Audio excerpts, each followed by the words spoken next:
Sa kaliwa. Kaya ano, Kuya Franz, ang ganyan. Huwag ka na kaya. Hindi makita natin yan. Hindi, gumano ka lang. Hindi talaga to si Kuya Franz. Para makita lahat. Uy, sabay. Tingnan si Franz. Automatic, wala nang 1, 2, 3. Basta tignan nyo lang siya. Pero, choir, huwag niyo nga asawahin yung pyesa niyo. Simula umpisa hanggang matapos na gano'n kayo.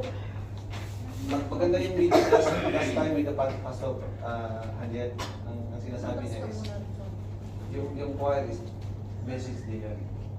Although ang pastor is speaking sila, that message by song ng choir. So, ibig sabihin, dapat nakakonect tayo sa congregation.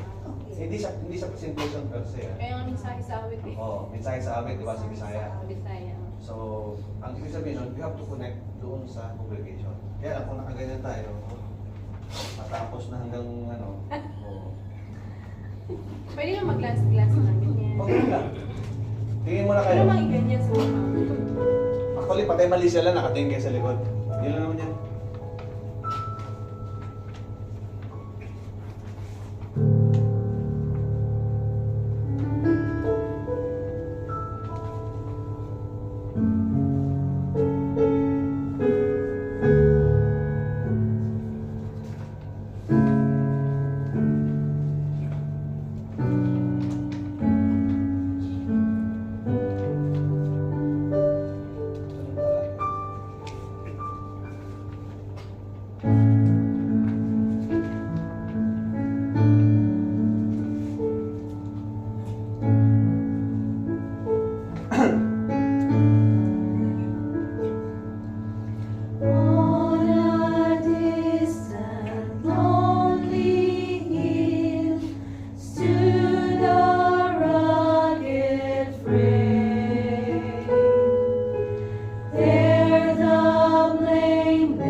See